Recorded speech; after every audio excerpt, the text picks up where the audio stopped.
Mellow greetings, everybody. My name is James. I am from the internet. Today we are going to be talking about infrastructure spending. Now, I know this is not exactly the sexiest topic or the best headline to flash to get clicks. It's kind of up there with immigration reform. It's something that people agree in theory that we need and that everybody wants, and then when you actually start talking about the nuts and bolts in particular, people's eyes just sort of glaze over as they come to realize there's 136 different layers to making it happen, each more tedious than the one before it, and at some point, most people just kind of go to sleep. So, this is one of those rare days where I'm hoping my loud and boisterous personality keeps everybody awake long enough that we get past the hard exterior and we get to the chewy, meaty center of the deal that I really want to talk about. Now, thanks to the bridge collapse in Pittsburgh last week, well, we have a great backdrop to use here to discuss not only how bad our infrastructure is, but more importantly, how we got to this point, how spending has become so convoluted, and how just signing a paper at the federal level does nearly nothing to help the material conditions of the people who depend on infrastructure the most. So, everybody, you might want to buckle up because this one has multiple layers of incompetence and fuckery. It's quite literally your favorite thing. I've looked at the clicks and the numbers and the returns on the page, and y'all seem to love this crap. So, here we go! Now, this is a picture of what the collapsed bridge looked like in Pittsburgh. For those of you who can't tell, that is a very large mass transit bus that was in the middle there, along with a bunch of cars that are all still sitting there. What you can't tell from looking at this picture is that that is a very steep ravine. It drops down about 150 feet. So the fact that nobody died was a miracle. And if this had happened an hour later during rush hour, there would have been a lot more cars and there would have been fatalities. So for once, a piece of crumbling infrastructure in the United States of America has collapsed without taking any human lives with it. Bravo to the universe for, throwing us a freebie on this one and letting actual people get off without paying the price for the usual incompetence and corruption that haunts every single government process like, oh, I don't know, fixing a bridge when you know it's broken. Biden kicked off his Pittsburgh tour with a visit to the stricken bridge. Praising first responders at the scene, he noted that the city has more bridges than any other in the world and promised, quote, "We're going to fix them all." Oh, Joe, you gotta stop making promises, okay? You got one piece of legislation through. Let's not start making promises willy-nilly, having your mouth write checks that your ass can't cash. And trust me, in about another 10 minutes as we get through this video, you're going to see exactly what I mean. In his formal remarks, he said, quote, "Across the country, there are 45,000 bridges in poor condition. That is simply just unacceptable. That's why your governor, your members of Congress, and your mayor have been saying it for years. I've talked about it every time I've come to Pittsburgh, and we finally got it done. A bipartisan infrastructure law, including the largest investment in our nation's bridges since Eisenhower put together the interstate highway system." Now, while this statement is filled with a lot of very correct numbers and historical facts, I take umbrage, dare I say offense, at the idea that one dude signing a piece of paper fixes stuff. And the fact that he's going out on a limb to promise that stuff's going to get fixed due to his pen stroke is kind of hilarious. So let me show you why I'm saying that. $4.2 billion diverted from Pennsylvania's Department of Transportation road and bridge repairs to fund state police. This article is from all the way back in 2019 and was sent to me by one of our viewers who pointed this out and said, "Hey, this sounds like the kind of thing you might want to mention," and you were right. Over the past 6 years, $4.25 billion has been diverted from the Motor License Fund to repair roads and bridges and used to fund Pennsylvania State Police, as found by the State Auditor General. Quote, that is money that PennDOT could have otherwise used to address a growing list of repairs needed across the state, including those 2,829 structurally deficient state-owned bridges.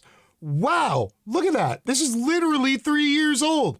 It seems like people in the state have been crowing about this for a while, and the government's response to it was to ignore them and then take all the money out of the highway fund and just give it to the cops. And to explain exactly how that sort of thing happens, I'm going to show you this article from Penn Live that came out just weeks before the Pittsburgh bridge collapse. Pennsylvania's history of phony budgets brings us infrastructure woes and a bridge tolling plan. Really? They're going to charge tolls to go over the bridges that collapse? Ooh, please tell me more. A reader recently reminded me of the direct line between today's infrastructure issues and the legislature's annual habit of diverting funds reserved for highways and bridges away from highways and bridges. Yup, they've been doing it for years, both parties, from Republican Governor Tom Ridge to Democratic Governor Tom Wolf, and we're talking billions of dollars. How's it done? Every budget season, the legislature, with the governor's approval, raids the state's motor license fund in order to feed the budget of the Pennsylvania State Police. The license fund consists of revenue from our third highest in the nation gas tax, as well as license fees and other vehicle fees. For the fiscal year ending last July, the fund totaled $2.8 billion. Now, regionally speaking, Pennsylvania even outpaces New Jersey and New York in gas tax by a solid 8 to 10 cents a gallon, which is ridiculous if you look at the overall cost of living and the cost to do business between New York and New Jersey and Pennsylvania. The state constitution says the fund shall be used, quote, solely for construction, reconstruction, maintenance, and repair and safety on public highways and bridges.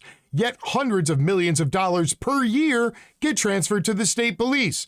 Representative Mike Carroll of Luzerne County says that in the last 6 fiscal years, the total amount of money moved away from highways and bridges is more than $4.5 billion. Why is it done? Quote, to prevent tax increases or unpopular budget cuts, says Carroll, who candidly admits he, like most lawmakers, voted for it as part of the overall state budget.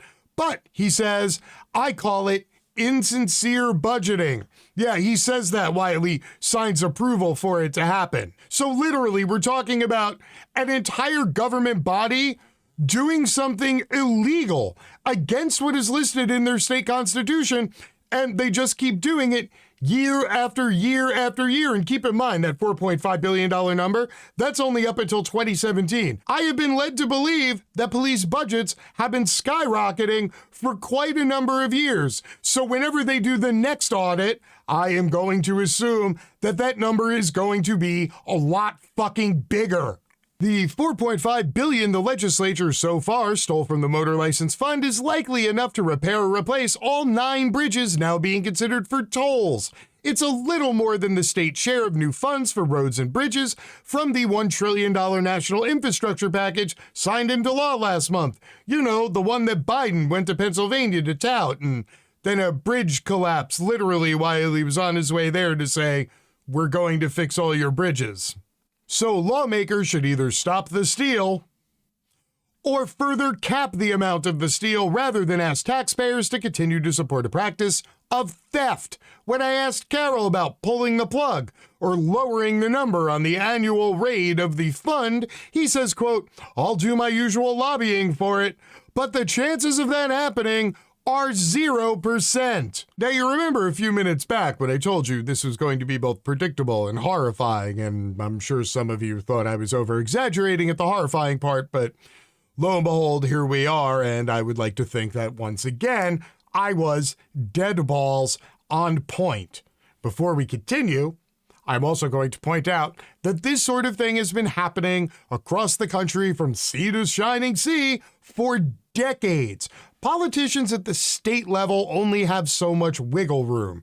A lot of their funding comes from the federal government in the form of grant dollars, and all of those grant dollars come earmarked with stipulations and reports that have to be filed and sent back to the government every quarter to ensure that the majority of that federal funding is going where it was earmarked for. However, because the federal money keeps coming in, it allows state legislatures to alter how they spend their own tax revenue, the tax revenue generated by state sales tax and state income tax. And so what is happening in Pennsylvania is happening everywhere. It's just that Pennsylvania is getting a little more coverage on this because their gas tax is so ludicrously high and they have more bridges than anybody else in the world, and none of them are getting fixed. Now, the last paragraph down there, this sweet, adorable state legislature who's like, yeah, you know what I'm going to do? I'm going to try real hard to lobby to, make sure that doesn't happen. I read that and I was kind of horrified. I'm like, why are state reps lobbying themselves? Because at the federal government, let me tell you, lobbying works in a far different and far more heinous gear. Here, let me show you what fifth gear looks like. Also, coincidentally, this is the cherry on top of the shit sundae I've been making you eat for the last 8 minutes, and I'm now going to bust it out with zero remorse. The mother lode! Cities and counties across America clamor for a slice of new infrastructure funds. Ooh, what's that? More federal grant dollars. Ooh, there's nothing state legislators love more than getting some of that sweet, sweet, sweet government money.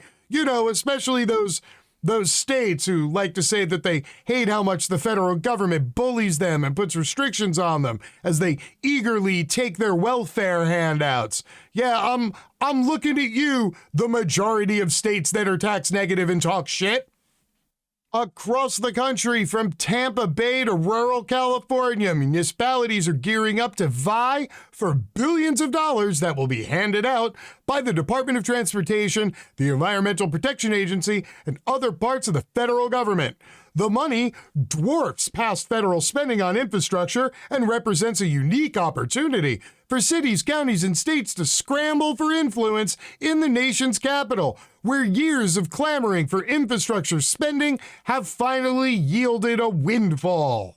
Just the very tone of these paragraphs is starting to concern me, and I feel like this is about to get far worse. The new federal spending represents a boon for Washington's lobbyists. Many municipalities have concluded that to have the best chance at the funds, they need outside expertise to help them tailor their applications and gather support from local lawmakers. Quote, we've never seen spending packages like this before, and so that in and of itself creates a natural demand, said Anna Cruz, a lobbyist at Ballard Partners, who's advocating for the city of Largo. More than 1,000 municipal entities spent some $49.9 million on federal lobbyists in the last half of 2021.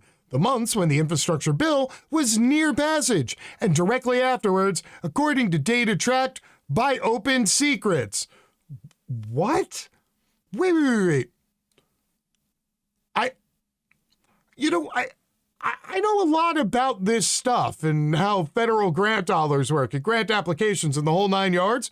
I was literally this many days old when I found out that cities and counties and states that hire legislators whose job it is to go to D.C. and then, lobby for the area they represent, spend $50 million a year hiring lobbyists to lobby other lawmakers. So what does all of this mean for you, the average viewer at home, the fellow member of the working class? Well, to start with, it means if you've been driving to work for years now and you've been wondering how come the bridges are shittier and the roads have more potholes and the cops seem to just have nicer and nicer police cruisers with awesome paint jobs and decal stickers of the Punisher on the hood. Well, then now you know where they got the money from that. It turns out that there's been money to fix your roads all along. It's just that your elected representatives at the state level have decided to take that money and just give it to the cops because fuck you, that's why. However, on a larger scale, on a macro level, what does this mean? Well, it means that once again, the federal government has written out an enormous check for a big pile of money that they're going to just push into the middle of the table and then let everybody go dibs and go jump in it. And just because you hear that your government got X number of dollars allotted to it by the government, it still doesn't mean that your shit's going to get fixed. It literally means this is just the first part of your shit possibly getting fixed. And now we get to the real nitty-gritty of it, which is state, local, and county politics. You know, the politics that, I hate to say it, the Democratic Party is not overly fond of investing time, money, and energy into. So if you're one of those people who thinks that stuff gets fixed legislatively, I strongly suggest you stop focusing all your energy on all these national races, most of which have nothing to do with you and you can have no effect on outside of being a voter in your state and your state alone. Perhaps you should take some of that energy that you expend, you know, dealing with blue checkmark people on Twitter, trying to jump on a hashtag and get clicks. Yeah, why don't you go look at your city council? Why don't you go look at your county board? Why don't you find out who your state congressional reps are? Because ultimately, they are the people who are going to decide how this money gets spent. So remember, everybody, one person signing a piece of paper saying that your people are going to get some money, yeah, that's not the end of the fight. That's just the beginning. Until next time, my name is James. I am from the internet, and I am out. Peace.